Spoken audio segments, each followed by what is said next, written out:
Olá, meus amigos, tudo bem com vocês? Espero que vocês estejam muito bem. E eu tô aqui para trazer mais um vídeo, mais uma palavra para o coração de vocês. E dessa vez não foi diferente. Eu busquei uma palavra e essa aqui nasceu, na verdade, de um despertar de curiosidade, né? Que eu li um texto, não entendi nada do que eu li e fiquei extremamente curioso, extremamente indignado com esse não entendimento. E mais do que isso, o texto em si gera um despertar de curiosidade sem tamanho, tá? Então vamos entrar direto aqui para não ter enrolação, tá bom? João 3,14, contexto breve. Jesus está conversando com Nicodemos aqui.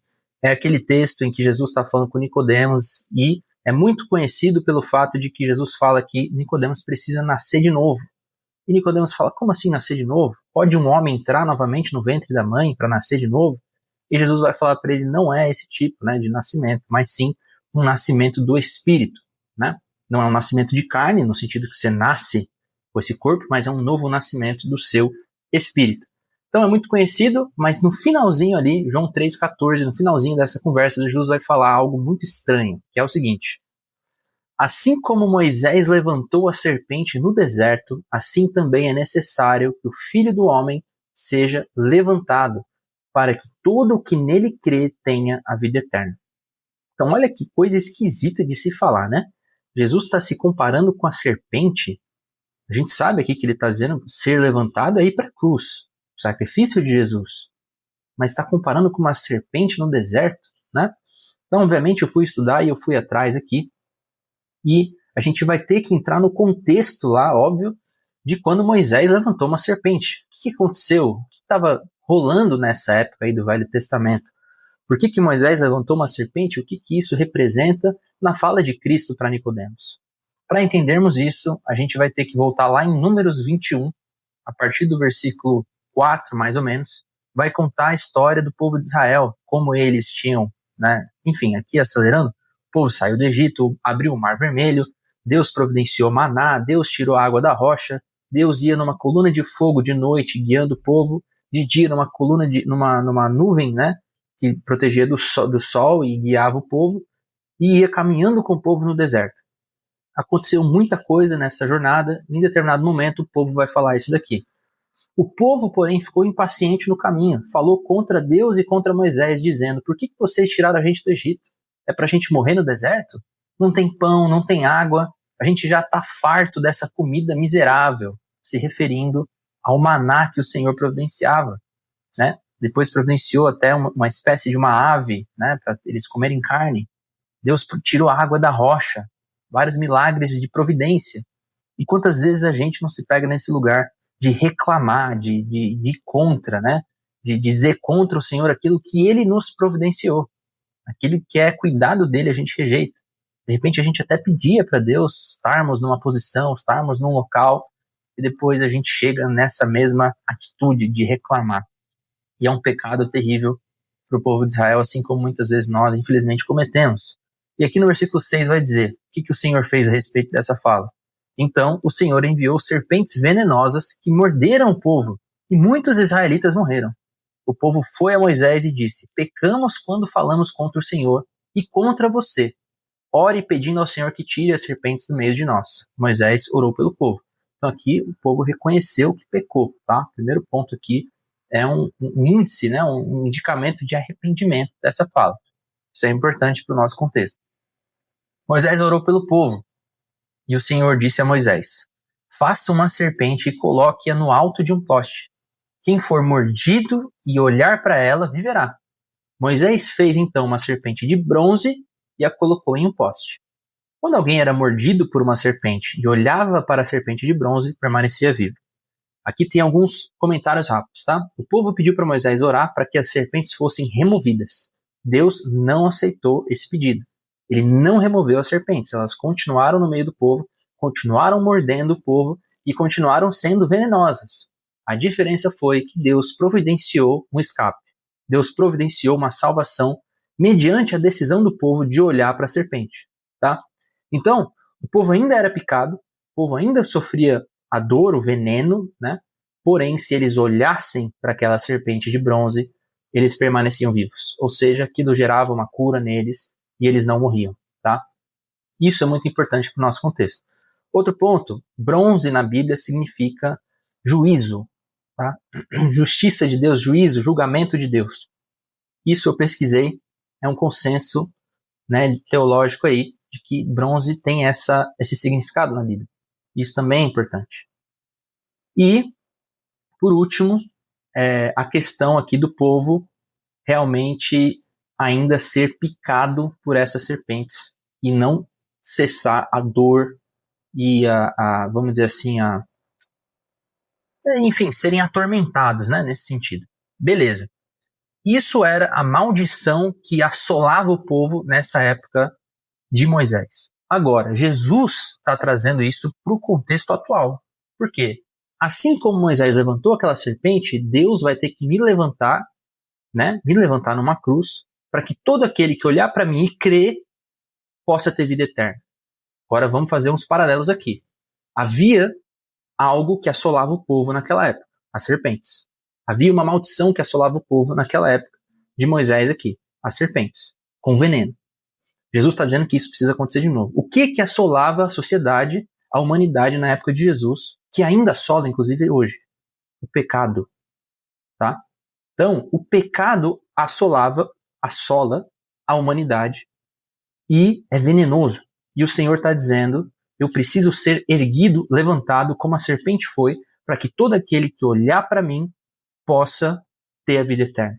E não é olhar como olhava para a serpente e olhei para Cristo e beleza, né? Não, é crer em Cristo e no sacrifício dele.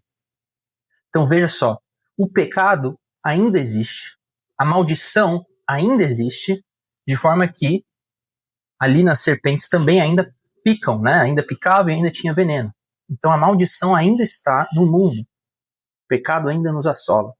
Porém, todo aquele que crê e olhar para Jesus, assim como olhavam para a serpente, tem a cura, que é a promessa da vida eterna.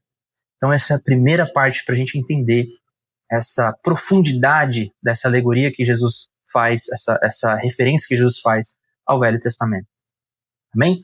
Agora, a segunda coisa aqui é quando Jesus fala que assim como a serpente foi levantada, Jesus se fazendo referência de uma serpente. Por que Jesus está se comparando com uma serpente? Por que Jesus está se comparando com algo tão profano como uma serpente? Isso a gente vai entender quando a gente vai lá em Isaías, tá?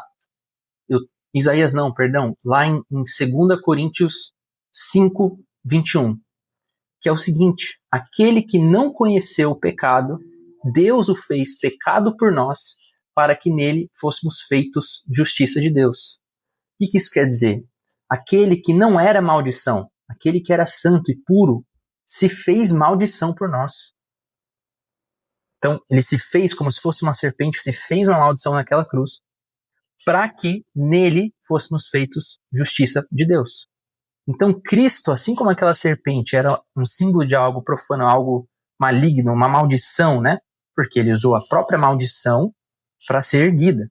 Então, Jesus, que é algo puro, é feito em maldição, é feito em pecado, levantado, para que todo aquele que olhar possa crer que a gente foi feito justiça de Deus através dele. Então esse é o segundo ponto. E Isaías vai completar isso lá em Isaías 53, né, versículo 5. Fala assim: mas ele foi traspassado por causa das nossas transgressões e esmagado por causa das nossas iniquidades. O castigo que nos traz a paz estava sobre ele, e pelas suas feridas fomos sarados. Então aqui ele está fazendo novamente referência a isso. Jesus foi erguido. O castigo que nos traz a paz estava sobre ele. Então foi direcionado essa maldição para cima de Jesus e essa conta foi paga. Olha só a profundidade que a gente começa a entender, a compreender do sacrifício de Cristo aqui para nós. Vocês estão acompanhando nesse sentido, né? O que eu quero dizer aqui. Então, esse contexto, serpente é a maldição atormentava, Jesus se faz pecado por nós, é um julgamento, né? O bronze ali significa um julgamento de Deus, tinha uma conta para pagar. Por isso que Jesus morreu por nós, né? A culpa que estava sobre a gente, que a gente precisava pagar, foi paga por Cristo. É um entendimento incrível sobre isso. Então, esse entendimento ele precisa nos levar para um arrependimento e reconhecimento do que Jesus fez por nós. O lugar de entendimento mais profundo de que o sacrifício de Jesus, né, por nós, tem que gerar um arrependimento, uma gratidão a ponto de que a gente não queira mais seguir essa vida de pecado. Então, é isso. Assim como a serpente foi levantada e o povo olhava para ela e eram curadas, hoje a gente deve olhar para Cristo e lembrar que nós fomos justificados pela graça dele. E assim, não é um olhar de, eu acredito que Jesus viveu, eu acredito que Jesus morreu por nós. É um olhar e crer no sacrifício dele. Entender que esse sacrifício agora, eu estou olhando para como se fosse aquela serpente que curava o povo, eu estou olhando para Cristo e esse pecado que ainda me assola, essa maldição que ainda me assola, perde o seu veneno. De forma que, mesmo que eu seja picado pelo pecado, esse veneno não vai matar, porque Deus me promete vida eterna. E aí complementa agora, se a gente lê de novo o texto, e assim como Moisés levantou a serpente no deserto, assim também é necessário que o Filho do Homem seja levantado para que todo o que nele crê tenha vida eterna. Agora a gente compreende o que isso significa.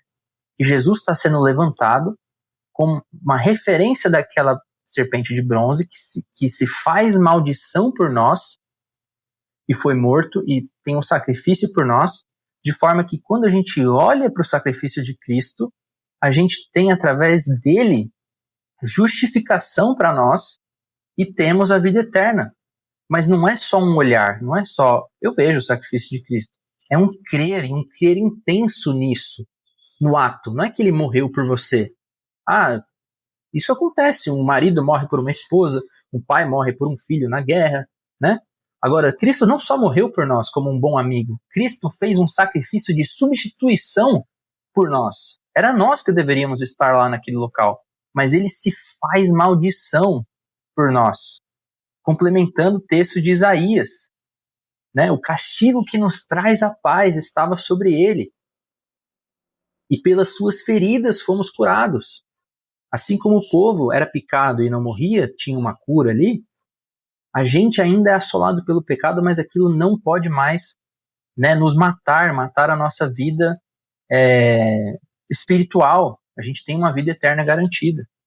E 2 Coríntios 5:21 para mim complementa isso, né? Fecha a conta, né? Aquele que não conheceu o pecado, Deus o fez pecado por nós, para que nele fôssemos feitos justiça de Deus. Meus amigos, é isso que eu tenho para trazer para vocês. Eu fico assim, sem palavras diante dessa profundidade. E eu fiz aqui pouca justiça com a profundidade que é, assim, a forma de explicar.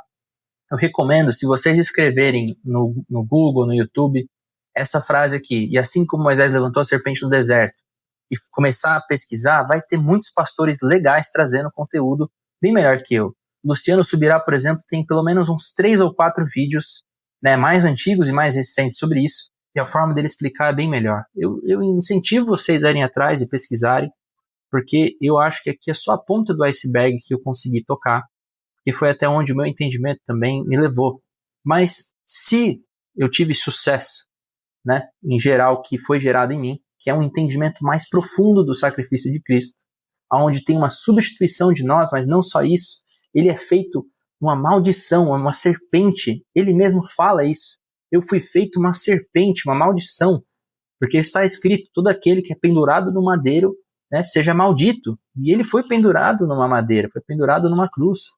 Então ele se fez maldição por nós. Não só por isso, mas porque carregou o nosso pecado. Então, assim, é impressionante, é profundo, e eu espero que tenha gerado um entendimento mais concreto e mais profundo do sacrifício de Cristo e o que isso representa. E para encerrar, a atitude que isso deve gerar em você é um arrependimento mais profundo e um entendimento de que é necessário crer em Cristo, não só crer na existência, não só crer que Deus existe, mas crer que Ele morreu por você desta forma, pelo seu pecado, sendo um Salvador, substituindo o lugar que você merecia, se fazendo maldição por nós. E eu creio que é um entendimento muito mais profundo e completo do que Jesus representa para nós. Deus te abençoe, meu irmão.